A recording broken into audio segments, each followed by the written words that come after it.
Hi guys, it's Tim from the Mark II Golf channel. Now, we've got a bit of an outtake video for you today. So we were Ultimate Dubs at Telford last weekend, and as you know, we've uploaded the video to the channel. While we were there, I filmed a lot of Mark II content, which is in the video that's already on the channel. But I also saw a lot of cool dubs while I was there as well. So this video is the non-Mark II content really that didn't make it into the Mark II video, but there's some really great cars. We had a really great time at the show. So I wanted to show you what was there and my thoughts on what was there as well. So I hope you enjoy this one. This is say the bits that were left over from the Mark II video Ultimate Dubs. So I hope you enjoy it. If you're not already subscribed to the channel, subscribe and like the video, and we'll see you on the next one. So we got some Polos. They all kind of look the same. They're new Volkswagens. They're kind of good cars, but just not my kind of thing really. I like the way the lights are flicking. It's kind of cool. Now this is the one. Look at this. Not really sure what colour this is, but I mean it's a jet coupe in an unusual colour. It was obviously spec interior, so I kind of like that. It's kind of cool. Funky little Mark 1 Polo here. Kind of like that. Mark 1 GTI. Again, not much to say. Looking through here, just the usual new Euro boxes. There are quite a few Caddies here this year, which was cool. Obviously an Audi S3 in yellow. What is not to like? But yeah, it's kind of cool. It's completely aired out. Then we got some more Polos. We've got a Seat Ibiza here with the Aero kit on it. I'm a big fan of these Ibizas. Kind of got a soft spot for one. I might have one tucked away at the barn somewhere. Oh, yep, there's another one. And there's some slightly new Ibizas. I kind of like these. They're not too bad. Prefer them over the Polos. Obviously, the green's pretty funky. And again, more Polos. More Polos. More Polos. Now this is a prime example of how stickers and spoilers just make cars faster. I mean, I really like it. It's a Mark 7 GTI, clearly, the stickers say so. But look, it's got wheels, stickers, spoilers, splitters. I mean, frankly, if that was on a poster on my wall as a kid, I would be absolutely in love with that. So fair play to the owner of that. That is a proper tidy car.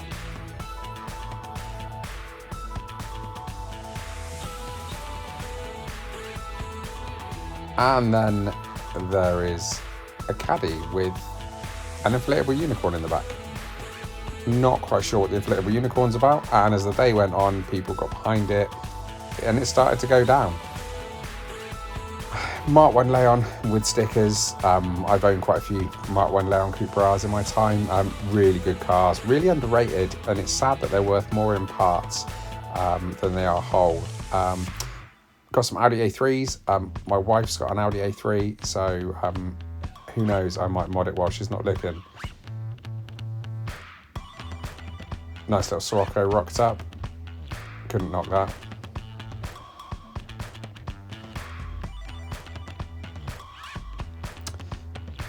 And we've got a nice RS4 with a kind of with a wrap on it. But look at that. I mean, why fit air suspension? And then your fitment is so bad that it just tears the paint off your arches. Really annoys me. Spent a lot of money on Lambo brakes, Lambo wheels, but still, yeah, I mean, again, just, I'm still angry. Oh, look, there's another one. Now, this Seat Arosa had air in it, and it was worth more than the bloody car. Again, interesting Caddy. I kind of like this, actually. It's got this Berg Cup feeling to it. It's got big side steps, arches, wing on the back. Yeah, that's kind of cool. I mean, it's different. You don't see that every day. So, yeah, fair play to the owner. I really like that. I'd have that as a work runaround. Proper parts guy. And we've got some rain, but we've got a Harlequin style Lupo. It's kind of funky, but I never really think Harlequins work if they don't have back doors. Again, another Lupo here with some really unique custom airbrushing, which is kind of cool to see.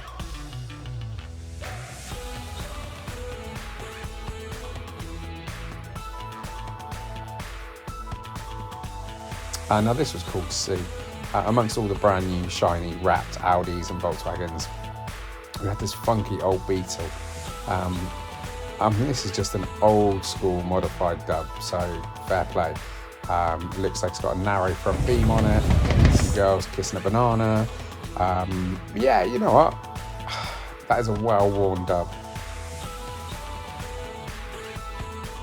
It's a Mark 1 Jetta. I'm a big fan of Jettas, as you know, so I got a lot of time for this.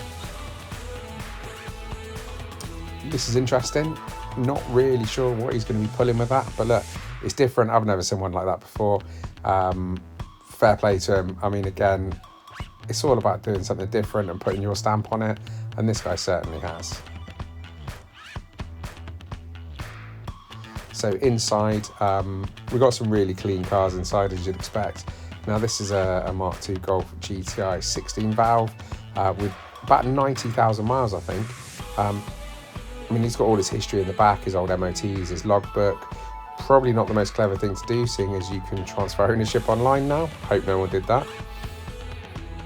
Now we've got a proper Harlequin Polo. Big fan of these. I think our local Indian restaurant where I live had one of those back in the late 90s. So yeah, it always makes me smile when I see those. And then we've got some really cool Audis. Yeah, just absolutely love these things. And that is super clean, super cool. I can guarantee that's not a daily, but I'd daily the life out of that. And so inside, it wasn't too busy, but there was a lot of interesting stuff to see. There were some old Porsches kicking around. Again, I've had a couple of those for my sins. Your typical lowered and bagged Audis. Another clean Mark II. Again, oak green. Not a fan myself. Actually, that's a lie.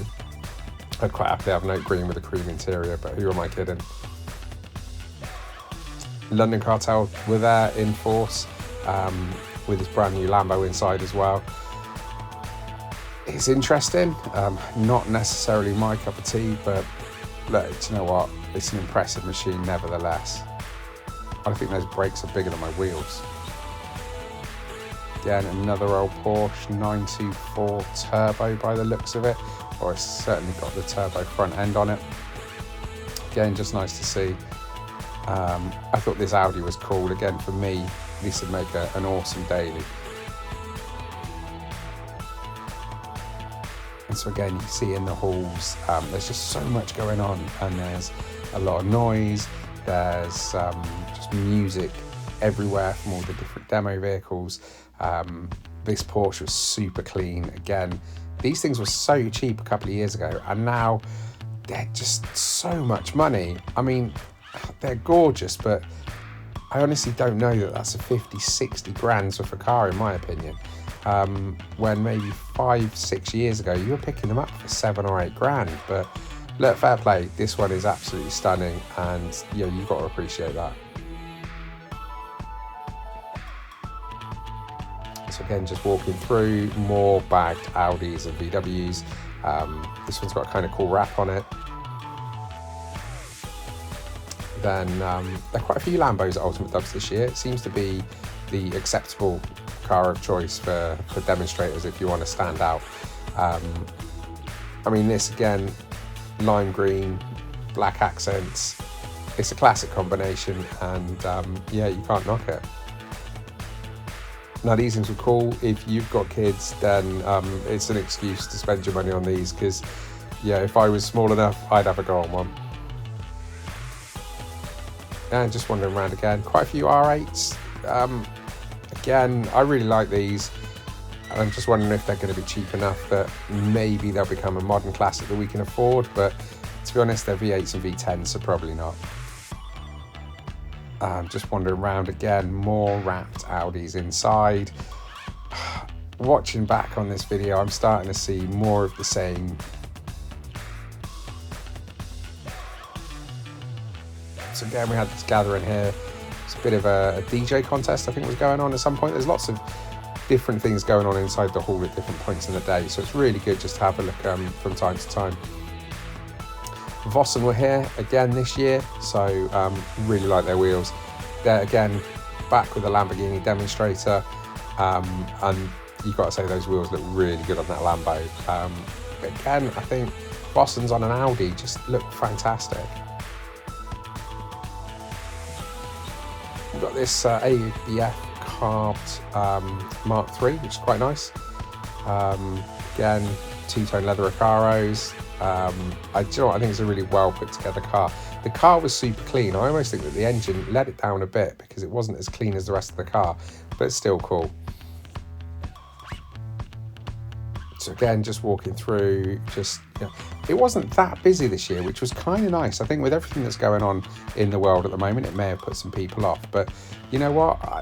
I enjoyed it. And again, it made a difference that it wasn't that rammed inside this year. So again, we've got another wrapped Audi. I know I'm starting to sound like I'm down on that. I'm really not. I love Audis. I kind of like wrapped cars as well. But I think when you're at a show looking for the different and the greatest, you kind of want to see something new. This is Alpine's Demonstrator stand. Again, some really nice cars.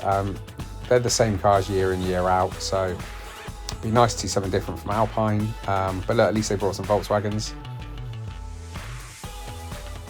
Again, just super clean Mark 1 inside. An A5, another Mark 1. A Beetle.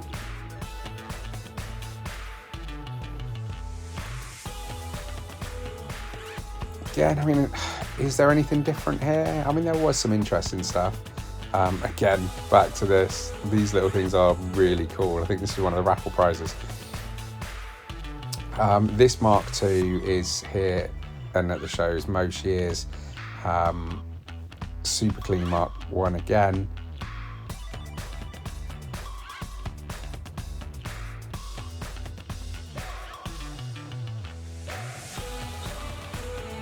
And again, just having a wander through here.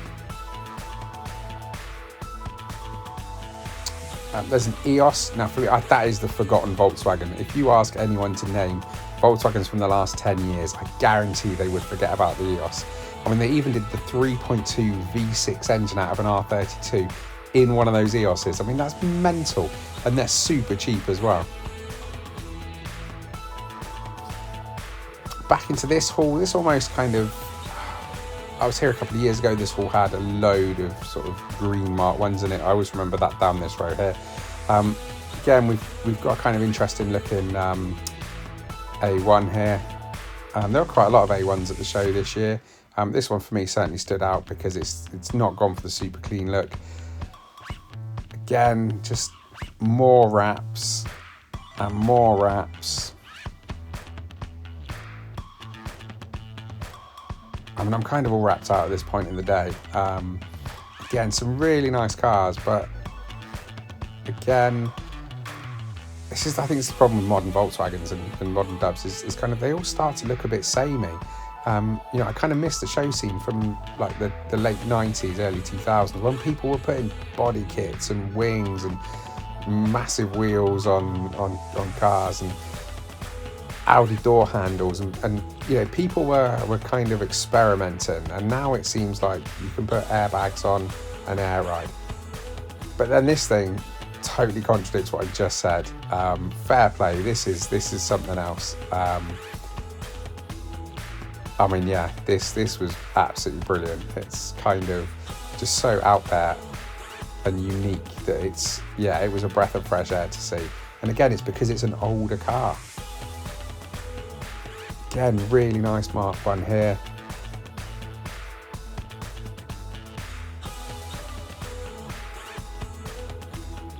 And again, this thing, they've just had fun with it, and I think that's what it is. If you're just wrapping a car, putting airbags on it, you're not having fun with it. You're just kind of doing what everyone else is doing. Whereas something like this is just, I mean, look at it.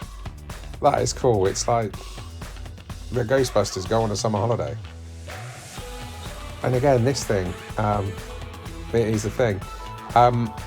It just is so cool, and it's just different, and that was the only one of those there.